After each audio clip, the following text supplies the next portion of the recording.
Ah, coffee. For millions, it's the non-negotiable start to the day. That rich, dark liquid is a ritual, a comfort, a swift kick in the pants to get the brain going. But have you ever stopped to think about what's really happening in that pot, or that press, or that fancy pour-over cone?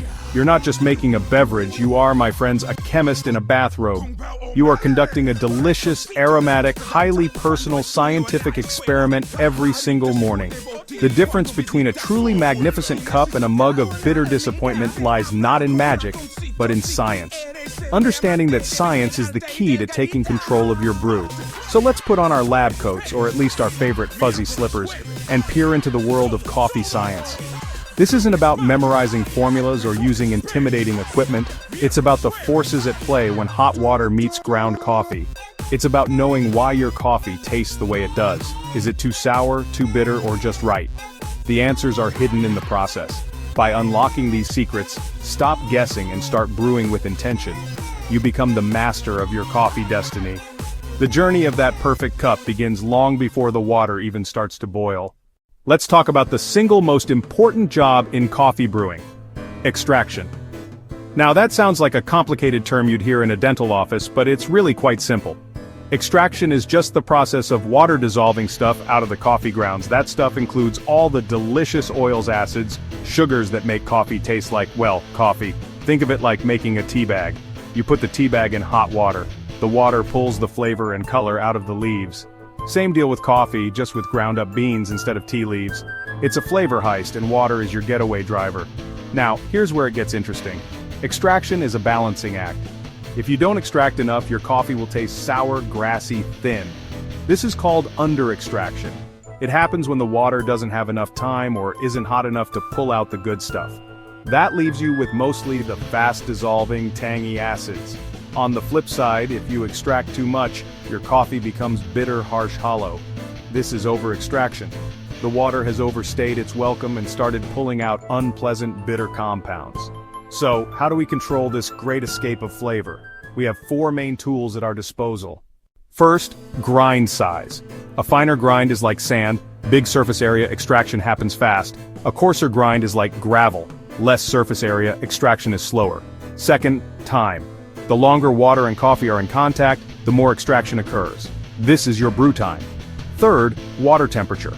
Hotter water is a more aggressive solvent and extracts flavors more quickly than cooler water.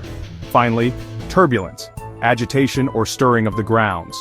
Turbulence speeds extraction by helping water access more of the coffee. Your mission: find the sweet spot in the middle of the extraction spectrum. The perfect cup is well extracted, where you've pulled out all the delightful sugars and nuanced flavors without inviting the bitter party crashers. Now that we've covered extraction, let's zoom in on its partner in crime: solubility. This is another one of those sciencey words that's actually quite simple. Solubility just refers to how well something can dissolve in something else. In our case, it's about how well all those tasty compounds inside the coffee grounds can dissolve in water. Think about adding sugar to iced tea versus hot tea. In the hot tea, the sugar disappears almost instantly, right? In the iced tea, you're left with a pile of sugar at the bottom of the glass. That's solubility in action. Hot water makes things more soluble. Coffee grounds are packed with hundreds of different compounds. They all have different levels of solubility. Acids, fast; sugars, medium; bitters, slow.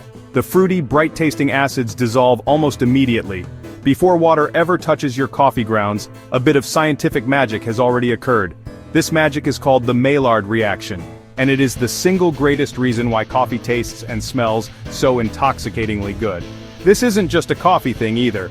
The Mallard reaction is responsible for the delicious brown crust on a seared steak, the golden color of a baked pretzel, and the savory flavor of toasted bread. It's one of the most important flavor-producing reactions in the culinary world, and in coffee, it is the absolute star of the show. It's the sizzle, the pop, and the aroma of transformation. So, we've journeyed through the science of our favorite morning brew. The beauty of understanding this science is that it empowers you. No longer are you at the mercy of a machine or a random set of instructions on a bag.